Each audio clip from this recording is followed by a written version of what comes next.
అయితే ఇప్పుడు UPSC preparation లో 2025 ఇప్పుడు నెక్స్ట్ ఇప్పుడు ఫిలిమ్స్ ఇచ్చే వాళ్ళకి ఎలాంటి స్ట్రాటజీ వాళ్ళు ఫాలో అయ్యి స్టెప్ బై స్టెప్ ఉంటే బాగుంటుందని మీకు అనుకుంటున్నారు? సో 2025 టైం చాలా తక్కువ ఉంది సార్. ఆల్మోస్ట్ జస్ట్ మనకి హార్డ్లీ 2 months ఉంది. అవును, ఈ 2 months లో ఫ్రెషర్స్ అయితే అటెంప్ట్ చేయొద్దు అని నేను చెప్తాను సార్.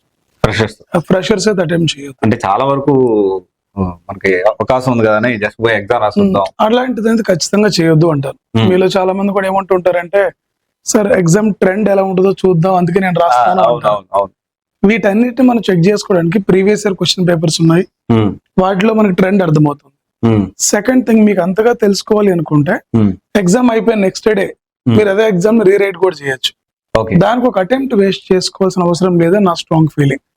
దీనివల్ల తర్వాత కాన్సిక్వెన్సెస్, మీ కాన్ఫిడెన్స్ దెబ్బతింటాం, ఇలాంటివి జరుగుతూ ఉంటాయి.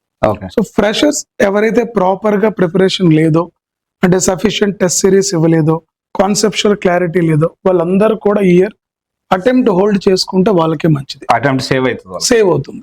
బట్ చాలా మంది మేము ఎస్సీ రిజర్వేషన్ ఉంది, ఎస్టీ రిజర్వేషన్ ఉంది అని చెప్పి కూడా అటెంప్ట్ చేస్తూ ఉంటారు.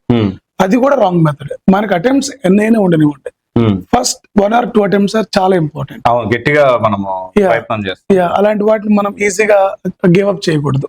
సో ఎవరైతే ఫ్రెషర్స్ ఉన్నారో వాళ్ళు ఇయర్ అటెంప్ట్ ఇవ్వకపోవటమే చాలా మంచిది నా అభిప్రాయం. అంటే ఫ్రెషర్స్ అంటే కొత్తగా ఎవరైతే యూపీఎస్సీ ప్రిపరేషన్ ఇప్పుడు మొదలు పెట్టారు, ఎగ్జాక్ట్లీ ఈ వీడియో రిలీజ్ చేయడం ఎగ్జాక్ట్లీ